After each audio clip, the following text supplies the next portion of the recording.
Custo de vida, emprego e desemprego, cesta básica, tarifas públicas, salário mínimo. Agora, na Brasil Atual, a análise do DIEESE. E nós vamos conversar agora com o supervisor do escritório do DIEESE em São Paulo, Vitor Pagani. Bom dia, Vitor. Bom dia, Glauco.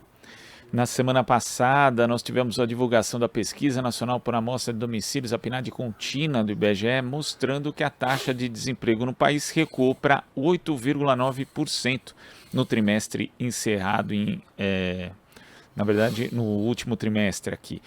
E o total de empregados sem carteira, no entanto, Vitor, ele chegou a 13.160.000, que é o maior número da série histórica iniciada em 2012. Então a gente tem o que seria uma boa notícia, que é a queda do desemprego, só que os empregos têm piorado muito a qualidade, né? Não só eles são, em boa parte, informais, temos também os trabalhadores por iniciativa própria, mas com baixa remuneração, Vitor. Exato, Glauco. A gente observa que essa retomada do emprego, ela é puxada, sobretudo, por um emprego de baixa qualidade. Então, são ocupações informais, muitas vezes o emprego sem carteira assinada, então, irregular, né, ilegal, outras, ocupação por conta própria, mas também sem o CNPJ e, em geral, sem contribuição para a Seguridade Social, para a Previdência Social. Né? Então, são ocupações precárias, desprotegidas, e que o trabalhador fica sem direito a um auxílio saúde em caso de acidente ou de adoecimento, e também, sem a contribuição previdenciária, fica com o risco de não ter direito à aposentadoria no futuro. Né? Então, é um problema porque a qualidade, né, dessas ocupações e do mercado de trabalho em geral vem se deteriorando, né? Isso, sobretudo desde 2017, quando houve a chamada reforma trabalhista. E pior que não existe perspectiva de recuperação disso, pelo menos a curto prazo, Vitor, porque as medidas de desmonte da legislação trabalhista continuam vigindo, e inclusive o próprio governo Bolsonaro já anunciou que quer desmontar ainda mais todas as normas aí que regulam o trabalho aqui no Brasil, Vitor. Isso é um risco, né, um problema que a gente tem enfrentando, porque essa desestruturação do mercado de trabalho, né, somada também ao processo de desindustrialização da economia, né, a gente tem um mundo do mercado de trabalho que gera cada vez empregos mais precários, sem qualidade, sem proteção social, sem proteção trabalhista, sem representação sindical, né? E isso se reflete também na remuneração, né, dos salários dessas ocupações, né? A gente tem visto que não tem tido crescimento real nesse último período, né? Vitor, a gente tem outro dado também que foi divulgado recentemente a respeito da juventude brasileira. Nós estamos falando do mercado de trabalho hoje, mas também existe uma preocupação em relação ao futuro. E o Brasil é o segundo país com a maior proporção de jovens com idade entre 18 e 24 anos que não conseguem nem emprego, nem continuar os estudos, né? A chamada geração nem.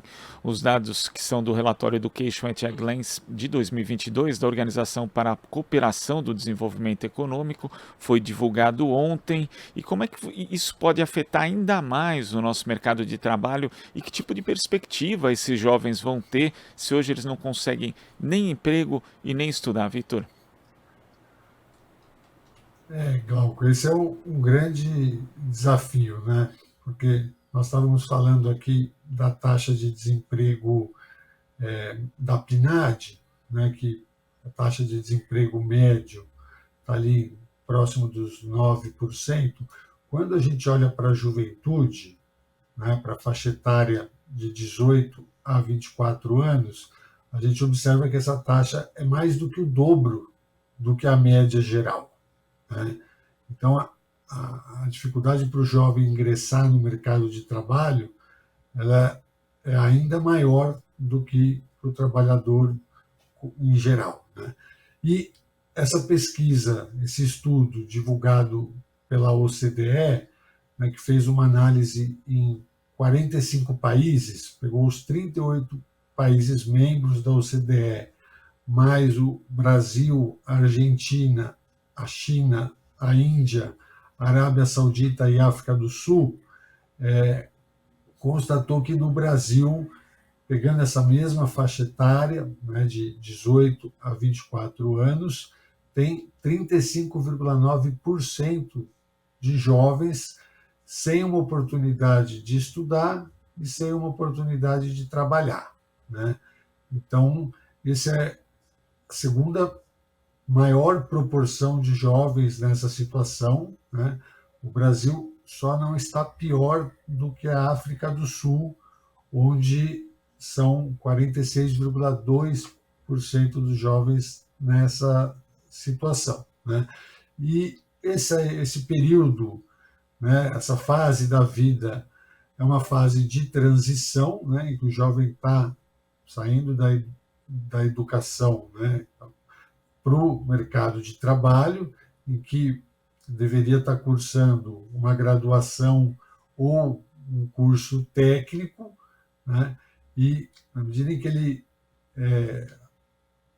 deixa de estudar e não consegue se colocar, se inserir no mercado de trabalho, e que esse período acaba se prolongando no tempo, a gente sabe que as perspectivas de uma futura colocação profissional, elas vão ficando cada vez piores, né? Então, o jovem nessa situação tende, quando for retomar a entrada no mercado de trabalho, encontrar ocupações mais precárias, né, com piores condições de trabalho e menor remuneração, menor salários, né? Então, é um desafio, né, e a gente observa que hoje, no Brasil, não há políticas públicas, né, para garantir as oportunidades de estudo e de entrada no mercado de trabalho com empregos de qualidade, né?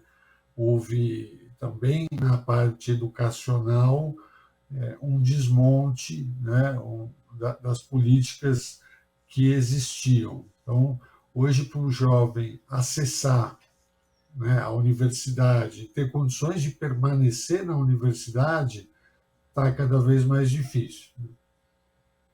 Vitor, queria agradecer a sua participação aqui no Jornal Brasil Atual. Até a próxima. Até a próxima, Glauco. Obrigado. Conversamos aqui com o supervisor do escritório do Diese em São Paulo, Vitor Pagani. Estamos apresentando Jornal Brasil Atual. As notícias que os outros não dão.